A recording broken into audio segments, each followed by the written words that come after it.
इस कहानी की शुरुआत में एक आइलैंड को दिखाया जाता है जहां हम आसमान से एक चमकती हुई चीज को नीचे धरती पर गिरते हुए देखते हैं। इसके बाद एक औरत को दिखाया जाता है जो अपने घर में अपने बच्चे के साथ थी, पर तभी उसका बच्चा अचानक से रोने लगता है, जिससे वो अपने बच्चे के पास जाती है और वो देखती है उसके ऊपर कुछ चींटियां हैं जो उसे काट रही होती हैं। इसलिए वो अपने बच्चे को लेकर यहाँ से जाने लगती है, पर वो देखती है पेड़ पर काफी सारी चींटियां हैं, जिन्हें देखकर वो औरत काफी डर जाती है और यहाँ से भागने लगती है। लेकिन वो चींटियां इतनी सारी होती हैं कि वो उस औरत के ऊपर चढ़ने लगती हैं और उसे खा जाती हैं, जिससे उस औरत की मौत हो जाती है। इसके बाद वो चींटियां उस बच्चे की तरफ जाने लगती हैं और उसे भी काटने लगती हैं। अगले दिन दिखाया जाता है इस आइलैंड के लोग अपनी जान बचाकर भाग रहे होते हैं, क्योंकि चींटियों के झुंड के सामने जो भी आता है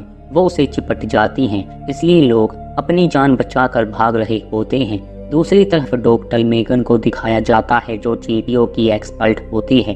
वो लोगों को बताती है चींटियां तभी हमला करती हैं जब वो किसी चीज से डरी हुई हो, इसलिए वो लोगों पर अटैक कर रही होती हैं, जिससे माइक अपनी टीम के साथ उस आइलैंड की तरफ निकल जाता है ताकि वो उन चींटियों को रोक सके। पर जब वो लोग उस आइलैंड पर पहुंचते हैं, उनके सामने काफी सारी चींटियां होती हैं और जो भी उनके रास्ते में आता है वो उसे मार कर खा जाती हैं। इसलिए वो उन्हें रोकने के लिए आग का इस्तेमाल करते हैं। इसके बाद माइक और उसकी टीम चैंग के साथ मीटिंग करते हैं, जहां चैंग उन्हें बताता है 2001 के बाद चींटियां काफी बढ़ चुकी हैं और साथ ही वो दिन ब दिन इंटेलिजेंट होती जा रही हैं, जिससे उन्हें रोकना मुश्किल होता जा रहा है। इसके बाद वो लोग एक खास तरह का सूट पहनते हैं जिससे वो चींटियों से बच सकें, और उनके पास चींटियों को मारने के लिए स्पेशल वेपन भी होते हैं। और लिली कंप्यूटर की मदद से उनकी हर हरकत पर नजर रखती है, जिससे ये किसी मुसीबत में हो तो वो उनकी मदद कर सके। इसके बाद ये लोग 2 टीमों में बट जाते हैं और उनके सामने जो भी चींटियों का झुंड आता है वो उसे अपने वेपन से मार देते हैं। दूसरी तरफ माइक जब जंगल में आगे बढ़ रहा होता है, लिली को कंप्यूटर पर किसी तरह का क्रिएचर दिखता है, और इससे पहले लिली उस क्रिएचर के बारे में माइक को बता पाती, सिग्नल टूट जाता है। और जब माइक अपने साथी के साथ जंगल में होता है, उन्हें एक क्रिएचर दिखता है जो चींटियों के फॉर्म में होता है, पर तभी उन दोनों के ऊपर काफी सारी चींटियां गिर जाती हैं जो उनके सूट में घुसने की कोशिश करने लगती हैं। और माइक अपने वेपन से उन सब चींटियों को मार देता है, लेकिन उनमें से एक चींटी बिली के सूट में घुस जाती है, जो उसके कान से होकर उसके दिमाग में चली जाती है और उसे काट लेती है, जिससे बिली अजीब सी हरकत करने लगता है। और कुछ देर बाद वो नॉर्मल हो जाता है। इसके बाद वो दोनों अपने कैंप में आ जाते हैं, पर अब बिली की तबीयत खराब होने लगती है, जिससे उसे कुछ विजन दिखने लगते हैं। और माइक प्लेन के साथ उस क्रिएचर की फोटो कंप्यूटर पर ढूंढने की कोशिश करने लगता है, लेकिन सिग्नल टूटने की वजह से उन्हें कुछ नहीं मिलता। अगले दिन यहाँ मेगन भी आ जाती है और माइक उसे एयरपोर्ट पर पिक करने जाता है, जहाँ आते समय माइक मेगन को उन चींटियों के बारे में बताने लगता है कि चींटियां काफी इंटेलिजेंट हो चुकी हैं, मानो वो कुछ करना चाहती हो, जिससे माइक मेगन को कुछ पिक्चर्स दिखाता है, जिन्हें देखकर मेगन को लगता है यहाँ कुछ तो हो रहा है। इसके बाद ये लोग बेस कैंप पर आ जाते हैं, जहाँ मेगन देखती है लोग यहाँ से भाग रहे होते हैं, क्योंकि चींटियों का झुंड यहाँ भी आ चुका होता है। और चैंग मेगन को कुछ चींटियों के सैंपल देता है, जिसके अंदर अलग अलग प्रजातियों की चींटियां होती हैं। ये देखकर मेगन को कुछ समझ नहीं आता, क्योंकि अलग अलग प्रजातियों की चींटियां एक साथ कभी नहीं रह सकती। इसके बाद माइक नदी के किनारे लोगों को बचाने के लिए अपनी टीम को तैयार करता है, और उसके साथ मेगन भी जाती है, जहाँ जाकर वो लोगों को निकालने लगते हैं, क्योंकि चींटियां उन लोगों तक पहुंचने वाली होती हैं। और तभी मेगन वहां एक होल को देखती है,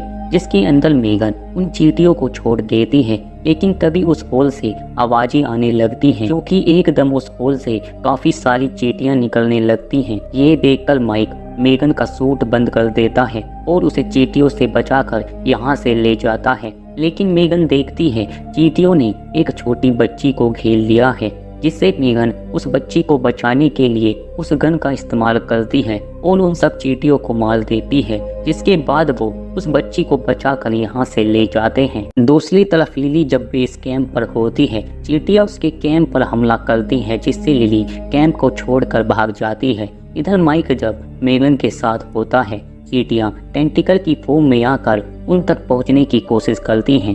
ये देखकर माइक को लगता है चींटियां उन्हें कुछ बताना चाहती हैं, इसलिए वो उन पर शूट नहीं करता। जिसके बाद चींटियां उनकी नाव को पानी से बाहर निकालती हैं और उन्हें एक गुफा की तरफ जाने का इशारा करते हैं, जहां वो लोग देखते हैं चींटियों ने कम्युनिकेट करने के लिए कंप्यूटर जैसा कुछ बनाया होता है। फिर चींटियों का झुंड अलग अलग से बनाकर उन्हें कुछ बताने की कोशिश करने लगता है, जो उन्हें बिल्कुल भी समझ नहीं आता। तभी वो छोटी बच्ची उन्हें बताती है चींटियां उन्हें आइलैंड की सेब बनाकर दिखा रही हैं। ये देखकर माइक समझ जाता है चींटियां इस आइलैंड को खाली करवाकर उन्हें यहाँ से भगाना चाहती हैं, इसलिए वो उस छोटी बच्ची को होस्टेज बना लेती हैं और उन्हें बाहर निकलने को कहती हैं। इसके बाद वो दोनों कैंप में आ जाते हैं, जहां वो चैंग और यहाँ के मेयर को सब कुछ बता देते हैं कि चींटियों के पास किसी तरह का कंप्यूटर है और वो चाहती है कि हम सब इस आइलैंड को छोड़कर चले जाएं। लेकिन मेयर बोलता है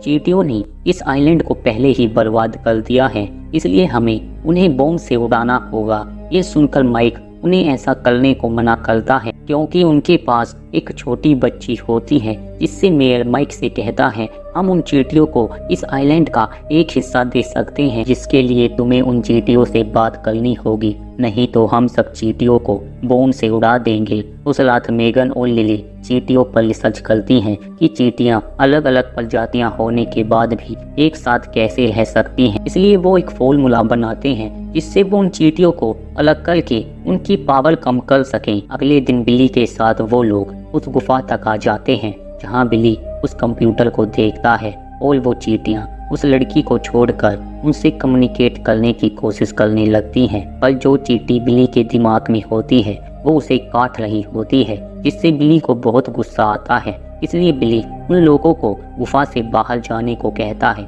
क्योंकि बिली अपने साथ टाइम बॉम्ब लाया होता है। ये देखकर चींटियां उनकी चाल समझ जाती हैं, इसलिए वो उन लोगों को पकड़ने लगती हैं और सब चींटियां मिलकर एक बड़ी चींटी की शेप में आ जाती हैं। पर मेगन उस फॉर्मूले को उन चींटियों के ऊपर फेंकती है, जिससे चींटियां अलग होने लगती हैं और वो उस बच्ची को बचाकर गुफा से बाहर लेकर आ जाते हैं। लेकिन अंदर चींटियों ने बिली को बुरी तरह काट कर जख्मी कर दिया होता है। लेकिन इससे पहले चींटियां उन लोगों को पकड़ पाती टाइम बॉम्ब फट जाता है, जिससे सब चींटियां मारी जाती हैं और साथ ही बिली भी मारा जाता है। लेकिन उन चींटियों के मरने के बाद माइक उस गुफा में एक एलियन एंटिटी को देखता है, जिसने चींटियों को कंट्रोल किए हुआ था। और उनके मर जाने के बाद वो एलियन एंटिटी स्पेस में चली जाती है, जिसके बाद वो लोग उस आइलैंड पर आकर फिर से रहने लगते हैं।